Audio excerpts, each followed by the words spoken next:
All right. So, what's the most trouble you gotten into in your life? You know, like you did some time. Are you one of them dudes that like been locked up for a day for like a seatbelt ticket and now you outside or what's up? Talk to the people. Damn, dog. Nobody really asked me that. At least not nobody in like a industry position. They mostly just go off what they see online or some shit. But me I can say I can say for a fact though, if I got in trouble for it one time, I never get in trouble for it again. You know what I'm saying? I learn from my mistakes. But at like 15 years old, I caught a charge, armed robbery, and burglary first, and I had some counterfeit cheese. And they gave me like 57 months, or 68, or something like that. 57 months, 68 months, something like that. And but that was the start of my, I say, with real legal problems. But I always been a kid, be at the silent lunch table or get kicked out of school. One day, I think I was like 9, and I used to walk to school, leave the projects and walk to schools up the block. But instead of going to school, I woke up the block and play in the snow for like 2, 3 hours. But the snow I was playing in is right next to the window of the class I'm supposed to be in. So the teacher seeing me, like, yo, call his mom, call his mom.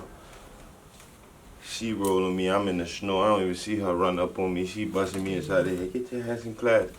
You feel me? But the extent of trouble, like shit like that was the extent of my trouble. And then caught a couple charges, you feel me? Then, once you get in the system, they put you on probation and it kind of like a setup.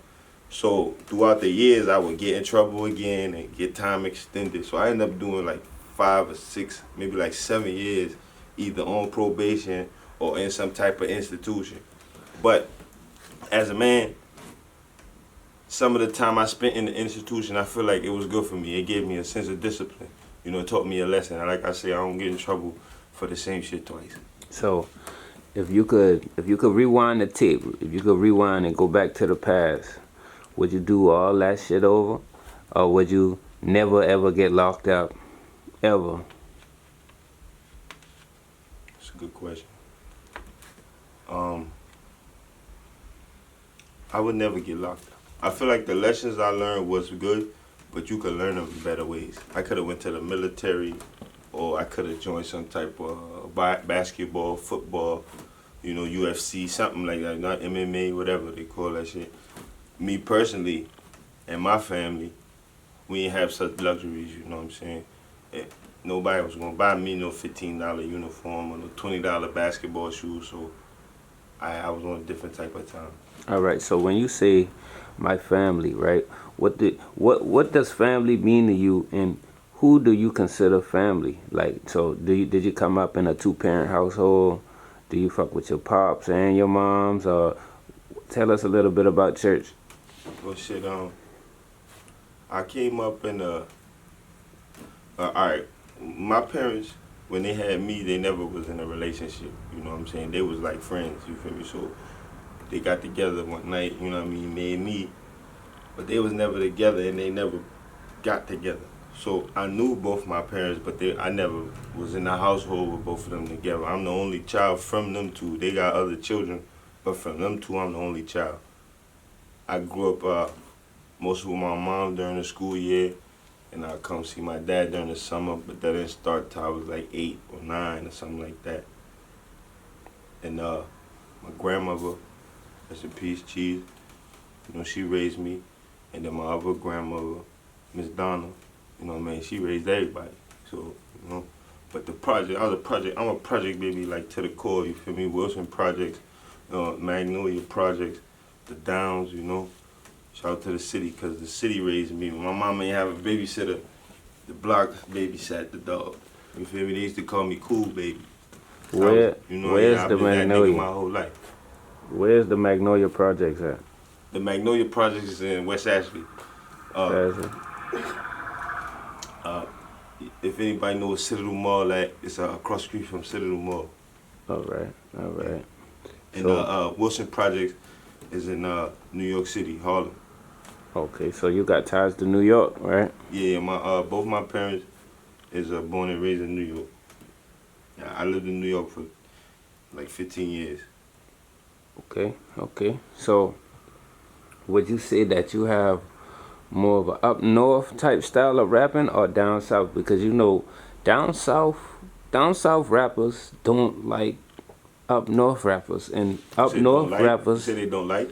Well, I wouldn't say they don't like, but it's like they don't feel like Jay-Z is the greatest rapper. Right. Like you know 21 down. Savage said Nas is irrelevant and shit like that. That what you mean? Yeah, cause it's like up north, it's like it's more about the lyrics and actually what you saying. You know, when you get down south, it's just more about put a raw ass beat on for a nigga just bump his head and goddamn wild out. You know what I mean? So it's two different styles. So which one? Where would you say your style fits at? I feel like I'm bigger than a certain style. When you listen to my shit, it's raw emotion, it's passion. It's bigger than a sound, because I'm not trying to sound like somebody. It's bigger than just turn the beat on, because I'm not trying to pick a beat to make you bob your head. I'm trying to say something to make you feel something. You know, I evoke emotion, you know. So I wouldn't put my music in a genre of like oh, he's a up north rap, or he's a down south, or he's a drill. Nah, my shit is me and the culture on a beat. So wherever I got something for everybody, you know what I'm saying? I got something for grandmothers, I got something for the brothers, something for the sisters, something for the Karens, you see what I'm saying? All right. Yeah, So I'm all over the place. That's why they call me church. You feel me? Come as you are. When you come here, you gonna find something that works for you. You might not like every page or every sermon, but by the time the preacher done spitting, you gonna be on board, you dig? I got you. I got you. So do you feel like that's what separates you from other rappers in the industry? Exactly. That's why they, that's why they be worried when I come through with that. You feel me? Cause you know what I mean, these cats is different. They don't even. It's not about the words, and I feel like when it's about the words, it lasts long. All right. All right. So who was your biggest musical influences? It could be in the industry or local artists or anybody. Who's your biggest influences? Like who you look up to? I really was liking I like Frank Sinatra. I like Joey Badass. But coming up as a kid, the only real rapper I would listen to is 50 Cent. 50 Cent. 50 Cent. 50 Cent told me a lot about things that I didn't know I needed to know. You know, 50 Cent told a story one time. He said his grandfather told him, "You only as important as the motherfucker you talk to for no reason." And that shit stuck with me my whole life. What the fuck you talking to him for? What he do or she do for you? So you only as important as the nigga you talk to for no reason.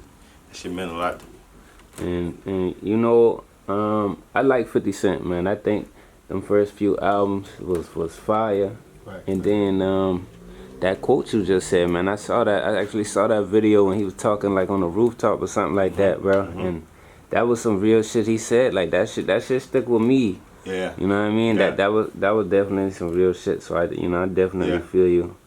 I definitely feel you on that. So if you could collaborate with any artist, who would it be? Why? If it was right now, this minute, it would be it would probably be Fifth. Yeah, it would be like a musical dream come true in my mind, because I was listening to him. For me, it feel like my whole life. You know what I'm saying? And he to me, he never really. Some people say he musically fall off, but when he put some shit together, to me, it still hit the same spot. You know what I'm saying? So you so which Fifth now? The Get Rich or Die Trying Fifth, I feel like or the Fifth never new changed. Fifth the same. Fifth the What same? it is sometimes you evolve as a human being, but they want you to sound like you're still 25 or 19 or whatever age you came up with that sound. Me being an artist, I know that that's impossible. That's why I don't try to put myself in a box, because I want my fans to be organic, to where they don't say which church. They know church gonna give you something you could feel. You feel what I'm saying? No matter how you feel. So, do you did you fuck with Pop Smoke? God bless his soul. Yeah, I fucked with Pop. I thought Pop was gonna be I wouldn't say I thought, because you know R.I.P. Smoke, but in my mind, Pop was on his way to be, you know, one of those guys. You feel me? I would have did a song with Pop, no problem. I like Fabi, them boys. Shouts to the gang. And that's crazy because I was talking to this chick that used to always be in New York, and she was telling me about Pop Smoke before he actually blew. Yeah, I knew about Pop before he blew. And she was playing the song, and I'm like, man, like, what is this? You know what I'm saying? She was like, when this shit right here come on, everybody get out in the streets. Yeah. Traffic is stopped. Yeah. It's an instant block party, bro. Yeah. I could just imagine that. And then, yeah, that Welcome to the Woo had them really lit in the city. you know, a month later, that shit was hitting there. That shit was hitting hard. You know? Yeah, rest in peace, Smoke. Yeah, definitely. Yeah, they definitely took a good one. You know, the industry and the culture lost a good one right there, though, for sure. You know, well, talking about losses, man, how you feel about Takeoff's passing, man? Rest in peace, Takeoff, man. Yeah, rest in peace, Takeoff. I'm not very familiar with their music. I don't really listen to those fellas, but I know that they're very influential in the community. You know what I'm saying? And then when that song Versace came out, that every day I used to hear Versace, Versace, Versace, Versace. So I know everybody was very in tune with what they had going on. So when I heard about the situation, I said, dang, how one of them get shot?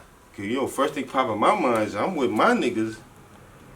All us shot, or nobody shot. But maybe I'm overthinking, so I don't know. But yeah, it just was crazy to hear that, you know, the young man, you know, got hit up. And they say, you know, it wasn't even for him. It was just a casualty of war, I guess. I don't really know enough to speak on it. But yeah, definitely R.I.P. to Takeoff.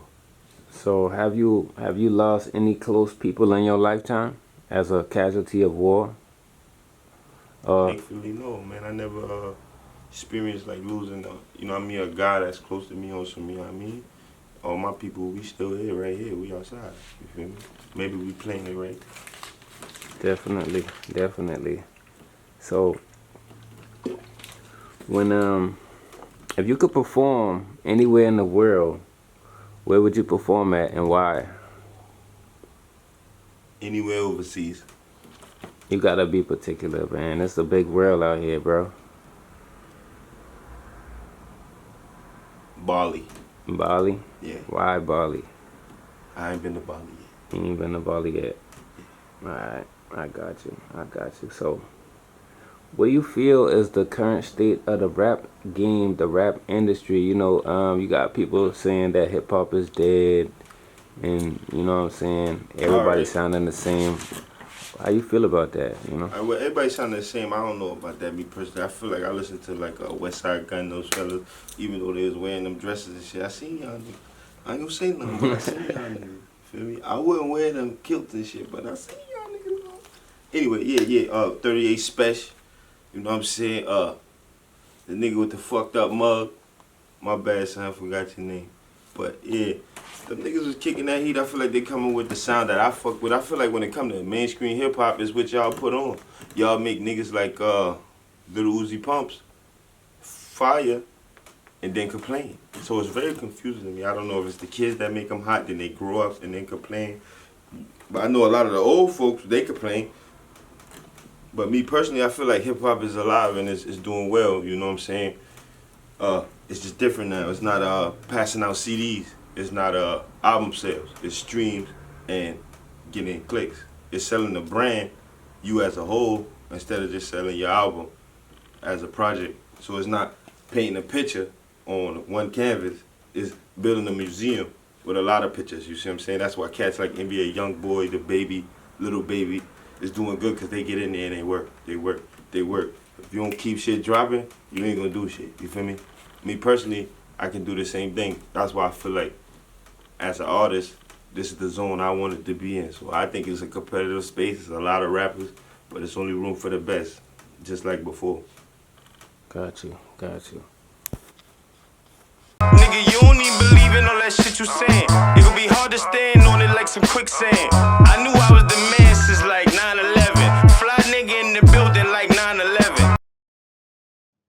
Yo, this your boy Miraculous Visuals, man. Listen, man, get at me for that content, videos, interviews. If you need cameraman for the club, parties, weddings, events, portraits, marketing, and much more,